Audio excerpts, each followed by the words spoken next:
Olá, ouvintes da Rádio Espiritismo BH. Eu sou Valdir Pedrosa e apresento o programa Estudando o Evangelho segundo o Espiritismo.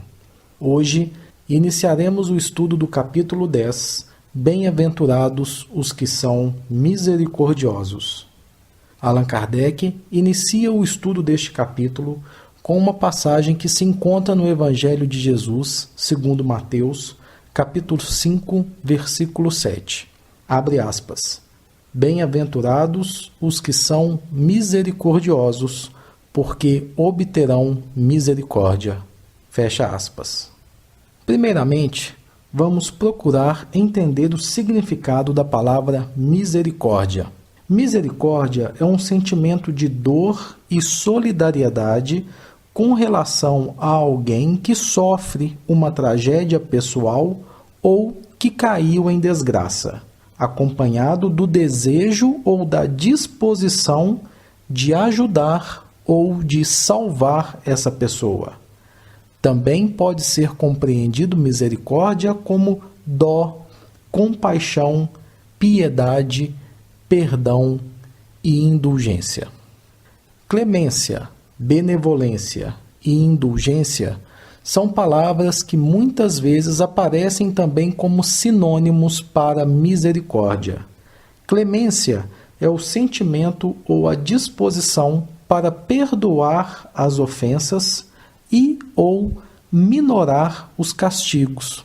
Também significa indulgência, bondade, benignidade. Já benevolência é a bondade de ânimo para com algo ou com alguém. É a boa vontade, manifestação de afeto, bem-querença, afabilidade. E, por fim, o último dos sinônimos, indulgência. É a disposição ou tendência para perdoar culpas ou erros. Também significa clemência, misericórdia, absolvição de pena, ofensa ou dívida e ainda desculpa, indulto ou perdão. Com base nestas definições, bem-aventurados os misericordiosos são aquelas criaturas felizes espiritualmente aos olhos de Jesus que têm misericórdia, ou seja, que possuem compaixão pela miséria alheia. Os misericordiosos atestam a ausência de egoísmo. Esta postura é fruto do sentimento de fraternidade, de compreensão. Reflete entendimento de que todos nos encontramos em evolução e, portanto, sujeito a erros. Ser misericordioso não é apenas dar prova de sabedoria, pois expressa ainda um espírito de doação espontânea. É a plena disposição de dinamizar, em todas as modalidades, os vastos aspectos da compaixão, que é o reflexo da bondade inesgotável de Deus, nosso Pai, o Criador. Somos tão carentes de misericórdia que precisamos exercê-la para com todos, parentes ou não, amigos e inimigos, superiores e subalternos.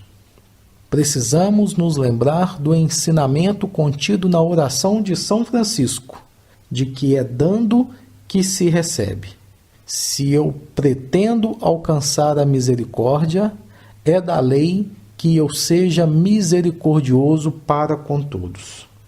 A vida nos retribui exatamente daquilo que nós lhe oferecemos.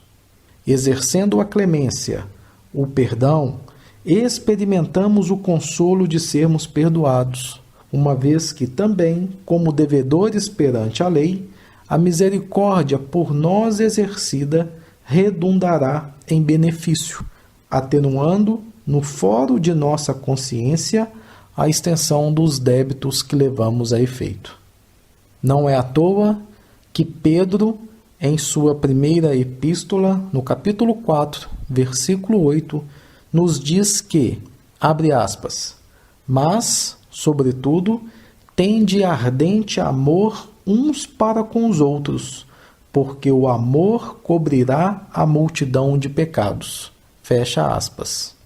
Nesta passagem, o pescador de Cafarnaum, Simão Pedro, um dos principais apóstolos de Jesus, nos exorta à vivência do amor, de forma ardente uns para com os outros, ou seja, sincera e frequentemente, como sendo um dos recursos indispensáveis para o fortalecimento do relacionamento humano.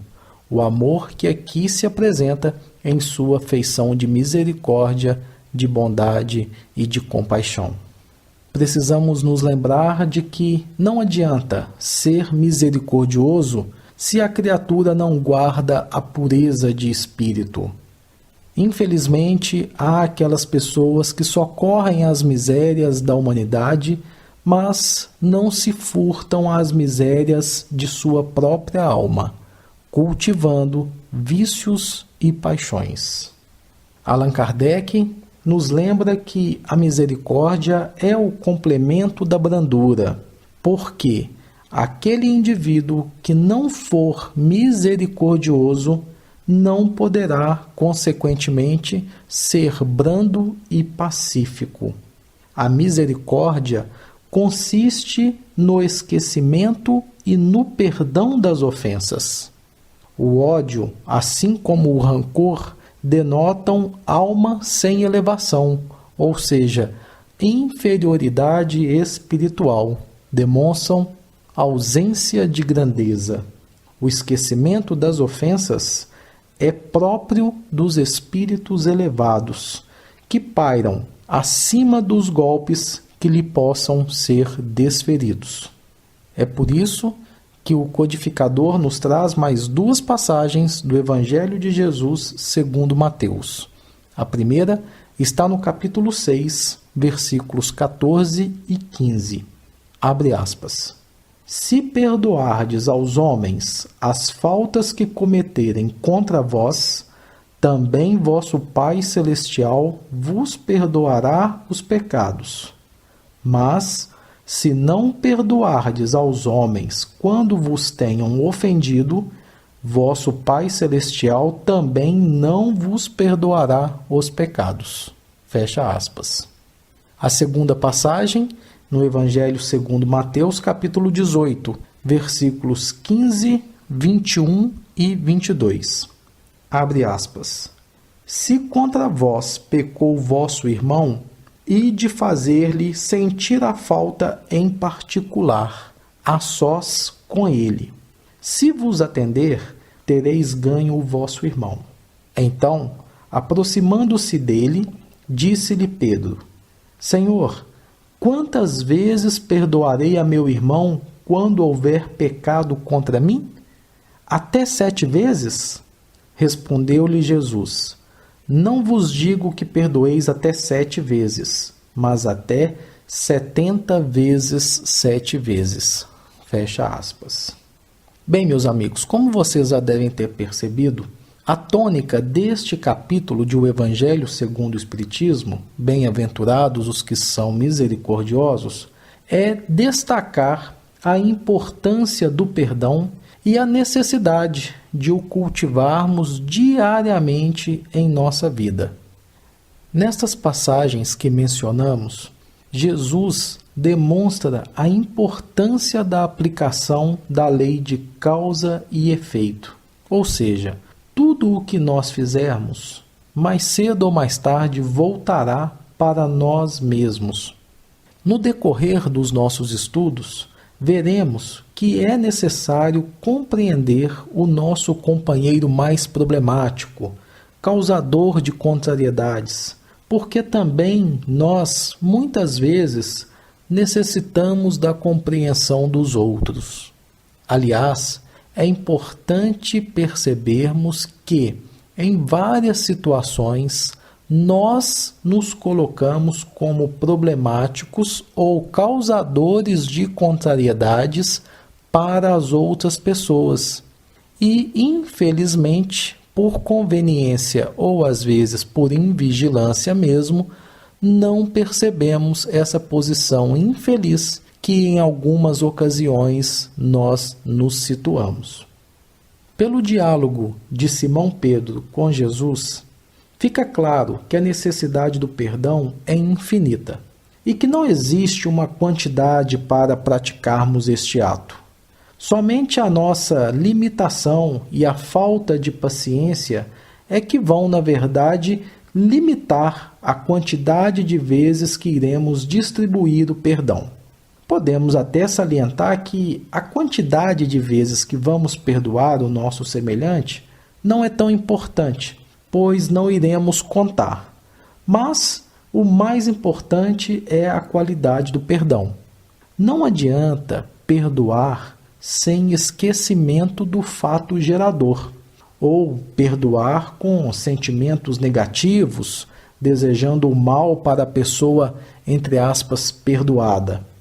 O verdadeiro perdão requer o esquecimento emocional do fato. O que isso quer dizer? Quer dizer que podemos até nos lembrar dos fatos passados, como realmente nos lembramos, mas devemos lembrá-los como aprendizado, sem gerar sentimentos de mágoa ou de ódio. É praticamente impossível dizer que esquecemos as ofensas que recebemos. Isso realmente é uma verdade, mas o grande segredo está em como nós nos lembramos dessas ofensas. Se nós nos lembramos com sentimentos negativos, desejando vingança ou coisas ruins para aquelas pessoas, demonstra que, na verdade, nós não perdoamos. Mas, se nós lembramos e entendemos que aquele momento foi um momento de aprendizado, em que o nosso companheiro estava em uma situação ou em uma fase infeliz, e entendemos isso, compreendemos a posição do outro, aí sim nós estamos perdoando. E é importante salientar que muitas das vezes somos nós que nos colocamos em situação difícil perante o nosso próximo. Se em determinada circunstância nós estamos na posição de perdoar, existem outras em que nós vamos estar na condição de pedir perdão. Não podemos nos esquecer disso.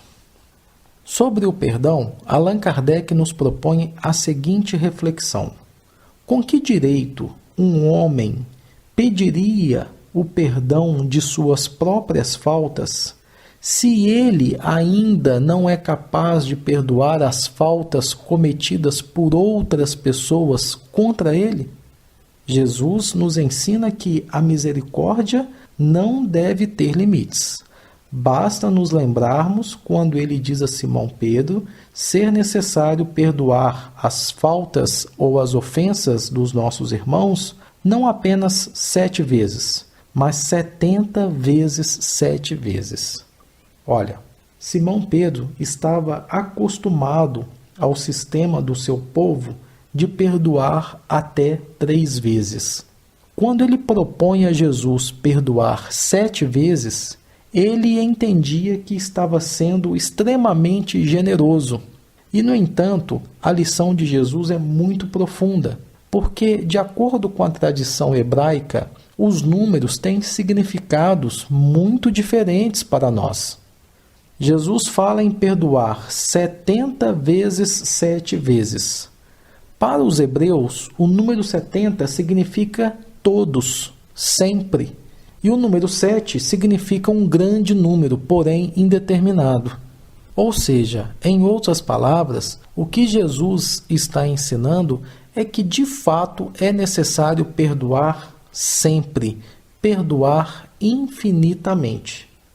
Em benefício da própria causa cristã, os cristãos não deveriam guardar ressentimentos, nem mágoas, nem rancores. Como estamos vendo, o próprio Evangelho nos recomenda perdoar incondicionalmente, porque todos nós estamos sujeitos ao erro e por isso mesmo necessitamos do perdão alheio. Vejamos que na oração dominical, também conhecida como a oração do Pai Nosso, quando nós pedimos: perdoai as nossas ofensas ou as nossas dívidas, assim como nós perdoamos a quem nos tem ofendido ou aos nossos devedores, se prestarmos bem atenção, vamos perceber que estamos assumindo para com Deus, para com Jesus e para conosco mesmos o compromisso de esquecer, sem restrições ou imposições, todas as ofensas recebidas. E dentro do princípio da lei de causa e efeito, verifica-se também que do cumprimento ou não desta obrigação que assumimos, de perdoar as dívidas ou as ofensas alheias, depende o deferimento ou o indeferimento do nosso pedido, ou seja, do perdão para as nossas ofensas e para as nossas dívidas.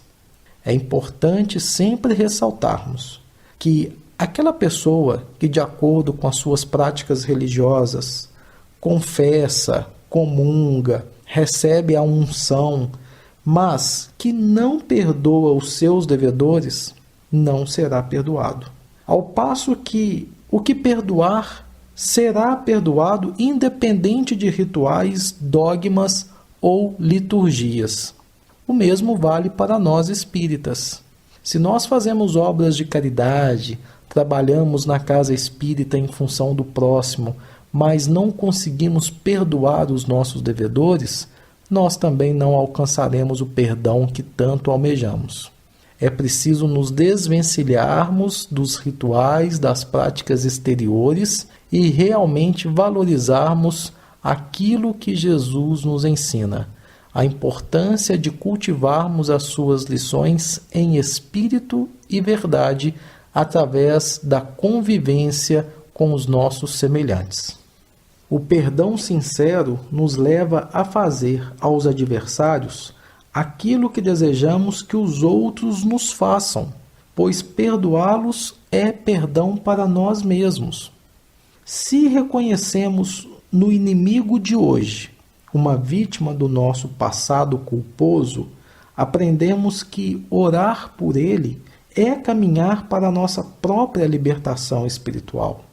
Desta forma, o perdão é tão importante e indispensável ao nosso equilíbrio espiritual quanto o ar puro para a nossa existência física. Se no nosso dia a dia somos capazes de relevar as pequenas indelicadezas cometidas contra nós, significa que estamos paulatinamente nos capacitando para não sentir as grandes ofensas, vivendo em harmonia com todos. Allan Kardec nos chama a atenção para duas maneiras bem diferentes de perdoar. Uma delas é grande, nobre, muito generosa, sem nenhum pensamento oculto e que evita, com delicadeza, ferir a suscetibilidade e o amor próprio do adversário, mesmo quando este último nenhuma justificativa possa ter. A segunda maneira é aquela em que o ofendido, ou a pessoa que assim se sente, impõe ao outro condições humilhantes e a faz sentir o peso de um perdão que irrita em vez de acalmar. Como que isso acontece? Da seguinte forma: se esta pessoa estende a mão ao ofensor, não o faz com benevolência, mas sim com ostentação, a fim de ser visto pelas demais pessoas como se estivesse dizendo: olha aqui, gente, vejam como eu sou generoso, vejam como eu tenho o coração bom e sou capaz de perdoar esse infeliz que me deve, ou esse infeliz que me ofendeu. Vejam como eu sou bom. Esse tipo de atitude não vale. É uma atitude cruel. E assim se torna impossível uma reconciliação sincera entre as partes. Não há aí nenhum sinal de generosidade. Há apenas uma forma de satisfazer o orgulho. Em toda contenda, aquele que se mostra mais conciliador, que demonstra mais desinteresse, caridade e verdadeira grandeza de alma, granjeará sempre a simpatia das pessoas imparciais. Não podemos nos esquecer de que, imperfeitos que somos em nossa jornada milenária, inúmeros têm sido os nossos erros. Quem nos ofende hoje provavelmente esteja retribuindo aquilo que, invigilantemente, lhe oferecemos no pretérito. Uma vez que compreendemos que as pessoas têm necessidades diferentes e que têm pisos evolutivos bastante distintos umas das outras, e também compenetrados da verdade de que nenhum de nós é perfeito, nós passamos a conviver com as pessoas com uma maior aceitação, sem necessariamente sermos coniventes com o seu modo de ser ou seu modo de pensar. Compreendendo tudo isso, nós jamais teremos a necessidade de perdoar qualquer pessoa que seja, porque, identificando as dificuldades dos nossos semelhantes, nós não mais nos sentiremos ofendidos com qualquer coisa que eles façam. Uma vez que ainda nos ofendemos com alguém, é porque nos falta o conhecimento desta grande verdade. Jesus, morrendo na cruz, em seus derradeiros minutos no plano físico, ainda nos deu um exemplo fantástico. Pediu a Deus, o nosso Pai, para que perdoasse os seus verdugos, porque eles, ignorantes, não sabiam o que estavam fazendo. Quando perdoamos, recuperamos nosso poder de escolha. Não importa se o outro merece ou não perdão. O que importa é que nós merecemos ser livres. Em nosso próximo programa, continuaremos a falar sobre esse tema tão importante para todos nós, o perdão. Até lá e muito obrigado pela sua companhia.